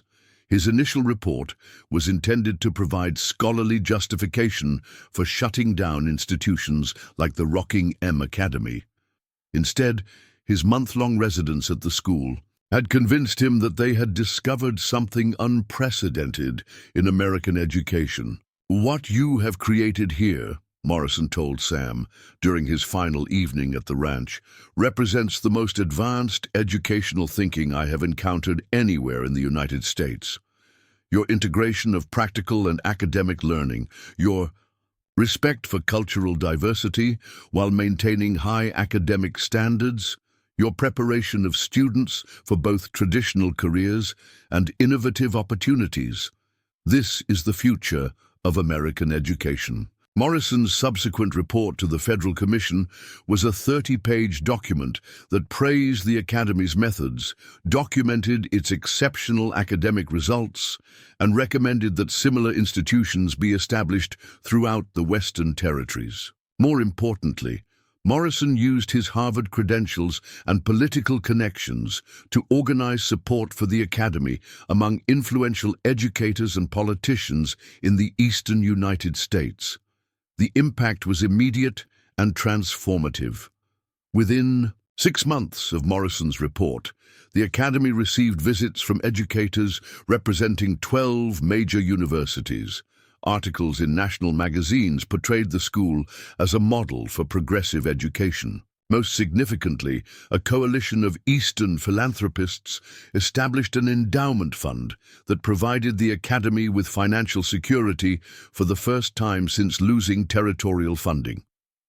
We've gone from being a target to being a model, Daniel Rivertree observed during a celebration dinner marking the Academy's 3rd anniversary.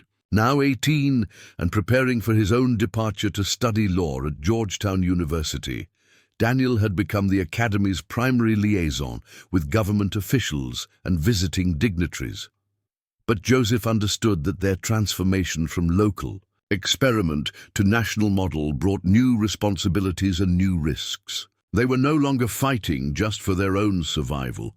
They had become symbols of what was possible in American education, and their success or failure would influence policy decisions affecting thousands of other children.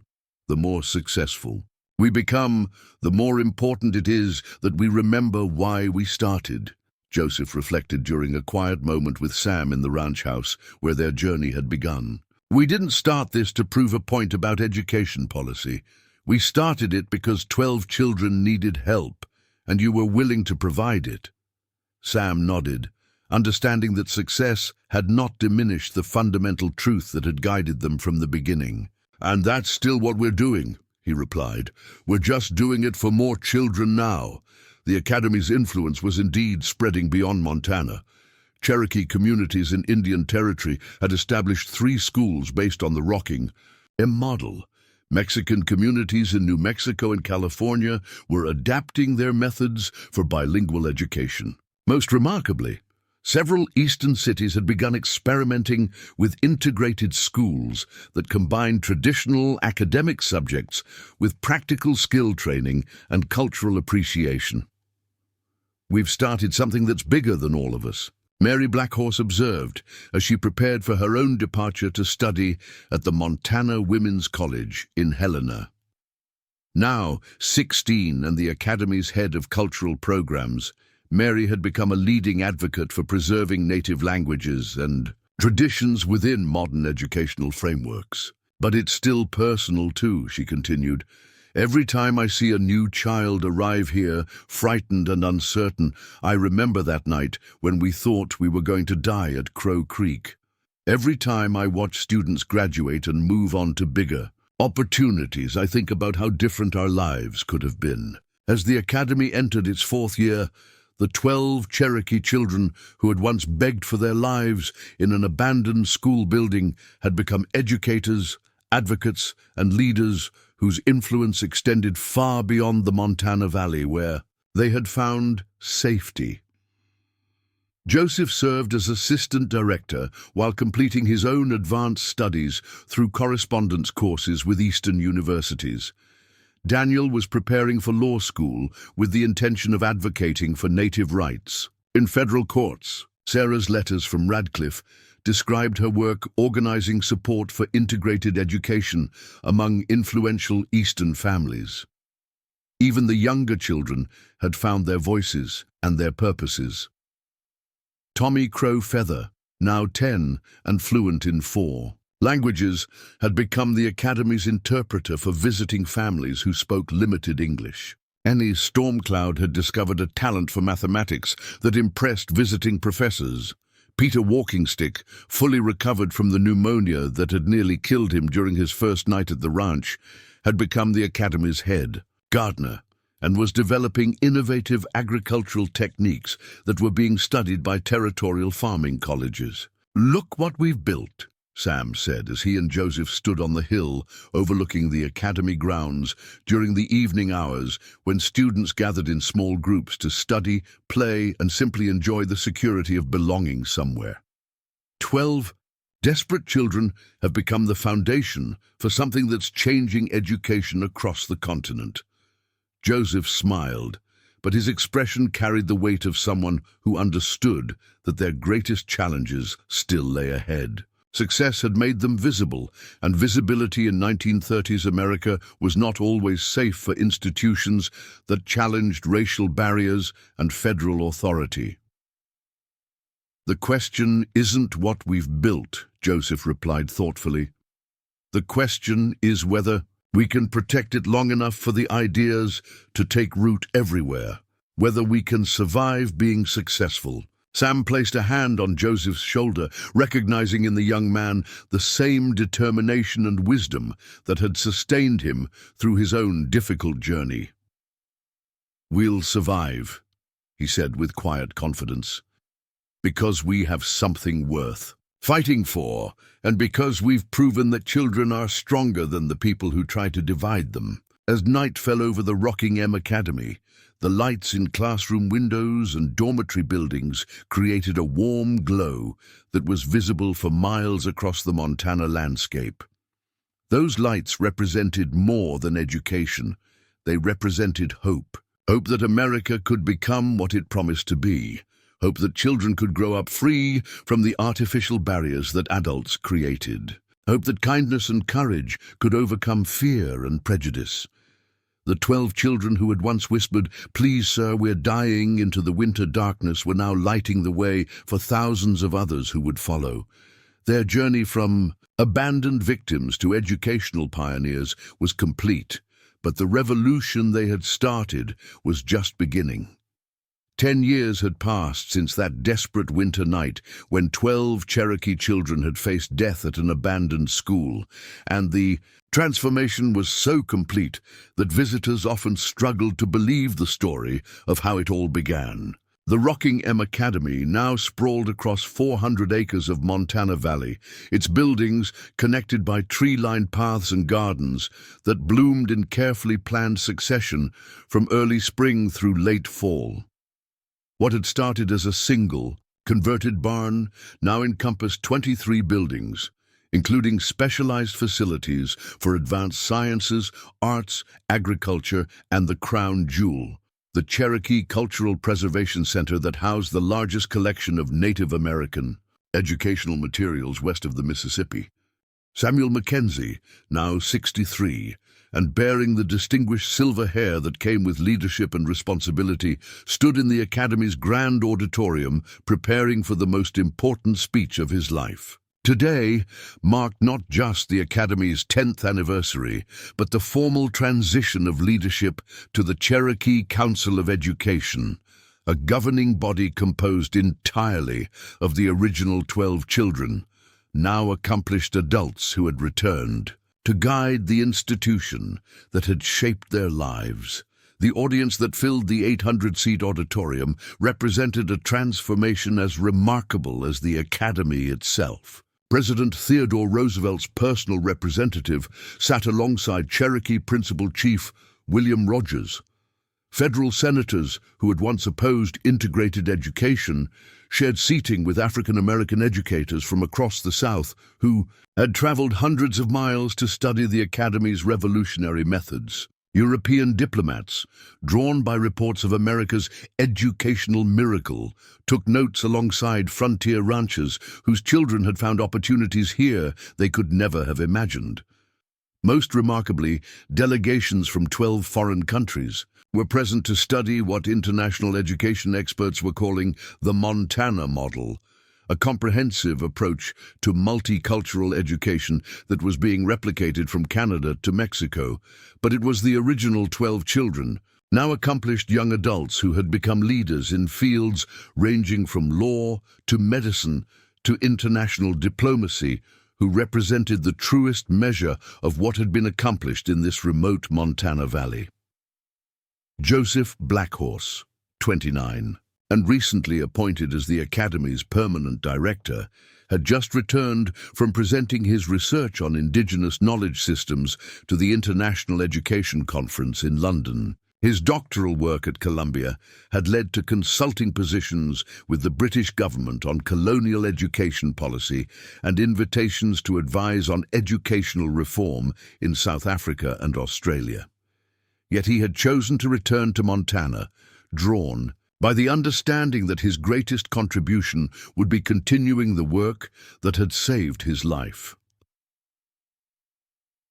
Sarah Morningstar had become the first Cherokee woman admitted to practice before the United States Supreme Court, where her landmark case, defending Native children's educational rights, had established legal precedents that protected Indigenous students across the continent. Her law firm, Morningstar and Associates, now employed 16 attorneys and had offices in Denver, San Francisco, and Washington, D.C., but Sarah still maintained her residence in the small cottage on Academy grounds where she had first learned to read. Daniel Rivertree had been elected to the Montana Territorial Legislature at age 26, making him the youngest Native American ever to hold such office. His proposed legislation for multicultural education standards was being studied by lawmakers in 7 states, and his autobiography, From Abandoned to Advocate, had become required reading in law schools throughout the United States. The achievements of the other 9 were equally remarkable. Mary Blackhorse had established the territory's first teacher training program, specifically designed to prepare educators for multicultural classrooms. Her curriculum was being adopted by normal schools from Minnesota to California. Tommy Crow, Feather, now 20, was fluent in 11 languages and served as the Academy's international coordinator, facilitating partnerships with Indigenous communities in 4 countries. Peter Walkingstick had founded the Western Veterinary Institute, which provided free animal care to Native communities while training a new generation of veterinarians in culturally sensitive practices. Annie Stormcloud had become the territory's first Native American female physician, establishing a medical practice that served both the Academy and surrounding communities while pioneering research into traditional Cherokee healing methods. Her work bridging Native medicine and modern healthcare was being studied by medical schools throughout North America. "When we gather here today," Sam began, his voice carrying to every corner of the packed auditorium, "we celebrate more than the success of one school or even the achievements of remarkable young people.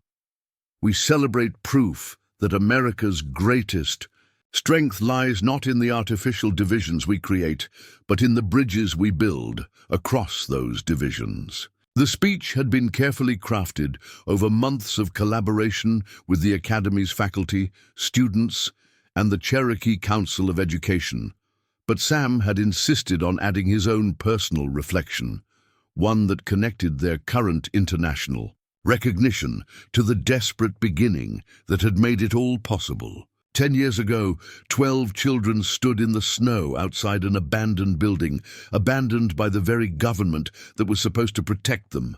They were dying not just from cold and hunger, but from the kind of systematic neglect that kills spirits before it kills bodies. When they whispered, "Please, sir, we're dying," they were asking for more than immediate rescue. They were asking for recognition of their humanity, for acknowledgement that their lives had value, for the chance to prove what they were capable of becoming. In the audience, Secretary of Education Margaret Thompson, who had traveled from Washington specifically for this ceremony, wiped tears from her eyes as she scribbled notes for her report to President Roosevelt. The story of the Academy's founding had become legendary, not just in educational circles, but in political ones, with the president himself citing it as an example of American innovation and compassion. Congressional leaders were already discussing legislation that would provide federal funding for similar institutions, a complete reversal of the policies that had originally threatened the Academy's existence. What we learned, Sam continued, is that children are not problems to be managed or obstacles to be overcome. They are possibilities waiting to be unleashed. When we stopped asking what was wrong with them and started asking what was right with them, when we stopped trying to change who they were and started helping them become who they could be, everything changed. Behind Sam on the stage sat the complete Cherokee Council of Education, all 12 original children now serving as the Academy's governing body. Their presence represented more than successful individual achievement. It demonstrated the Academy's core principle that those who benefit from transformative education should have the opportunity to guide that transformation for future generations. Standing Bear, now 78 but still commanding in his presence, rose from his seat of honor to address the gathering. As the official representative of the Cherokee Nation and the man whose family had planted the seeds of this moment 30 years earlier, his words carried special weight with both native and non-native audiences. The white man's schools told, "Our children, they had to choose," Standing Bear said, his voice still strong despite his years. "Be Cherokee or be American, be traditional or be modern. Be who you were born to be, or be who society wanted you to become." This place proved that was a false choice. Here, our children learned they could be Cherokee and American, traditional and modern, proud of their heritage and prepared for their future. The Cherokee leader paused, his gaze moving across the faces of the young adults who had once been desperate children. But more than that, this place proved that all children, Cherokee, white, Chinese, Mexican, black, Irish, German, could learn together, grow together, succeed together. What happened here wasn't just education, it was the creation of a new kind of American family, one built on choice rather than blood, on respect rather than dominance. The formal ceremonies continued through the afternoon, with presentations from international dignitaries, academic achievements celebrated, and the unveiling of the expanded Cherokee Cultural Center that now housed the most comprehensive collection of Native American educational materials anywhere in the world. 3 documentary crews from different countries filmed the proceedings, and telegraph operators sent real-time updates to newspapers across 2 continents. But the most powerful moment came during the evening celebration, when the original 12 children, now successful adults ranging in age from 20 to 29, gathered in the same ranch house kitchen where they had first found safety. The kitchen had been expanded over the years to accommodate the Academy's growth, but the original table where they had shared their first meal remained in the place of honor, still bearing the scars and stains of a decade of family gatherings. Martha Wheeler, now 73 and officially retired, but still the Academy's unofficial grandmother, had prepared a feast that honored both Cherokee traditions and the diverse cultural heritage of the Academy's extended family. The long table where they gathered was set with china that had belonged to Sam's mother, but the meal included traditional dishes from 7 different cultures, prepared according to recipes that students and faculty had contributed over the years. "Do you remember," Annie Stormcloud asked, her voice soft with memory, "that first morning when we woke up in real beds and thought we might be dreaming?" Peter Walkingstick, now 27, and the Academy's head of agricultural studies in addition to his veterinary practice, smiled at the recollection. "I remember thinking Sam was too good to be true, that nobody could actually be that kind without wanting something in return." "What did he want?" asked Tommy Crow Feather, though he already knew the answer. "And for us to make sure it never happened to anyone else," Sarah added, her lawyer's mind always focused on systemic change. "Every legal case I've won, every precedent I've set, it all comes back to making sure no other children ever have to face what we faced." Sam listened to their conversation with the satisfaction of a man who had watched his greatest hopes exceed his wildest expectations. These young people had not just survived, they had thrived, succeeded, and dedicated their lives to extending the same opportunities to others that they had received.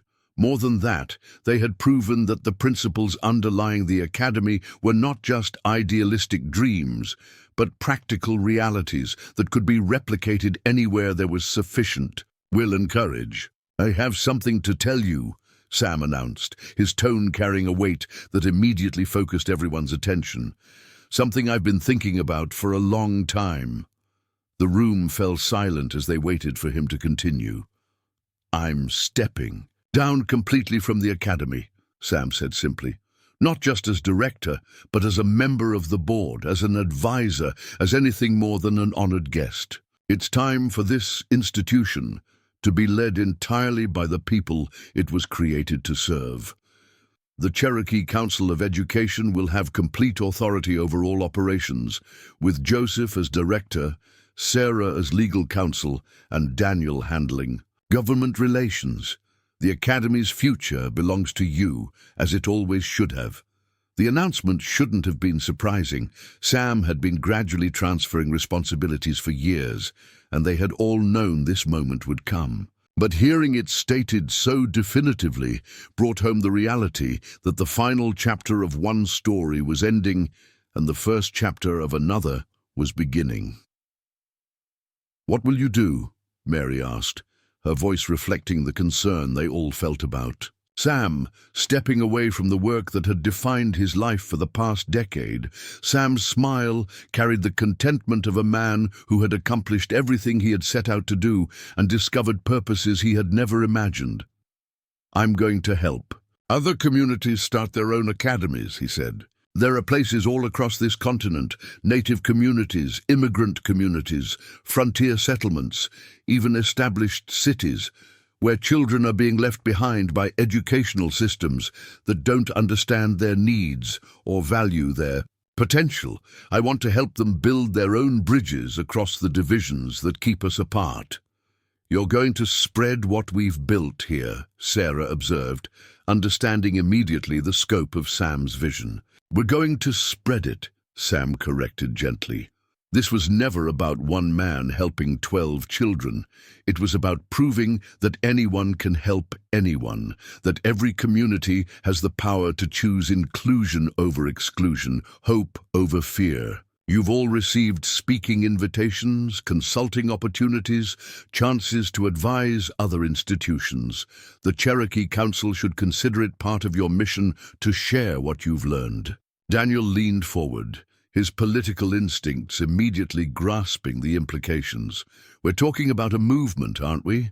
Not just individual schools, but a fundamental change in how America thinks about education and cultural diversity." "That's exactly what we're talking about," Joseph confirmed.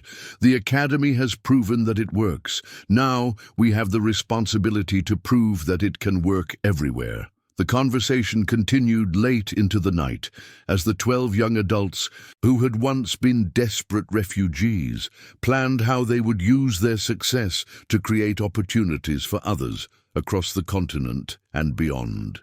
Joseph would oversee the Academy's expansion to accommodate 800 students while establishing satellite campuses in Colorado and California. Sarah would create a legal foundation dedicated to protecting educational rights for all minority children, not just Native Americans. Daniel would run for territorial governor with a platform centered on educational reform and cultural inclusion.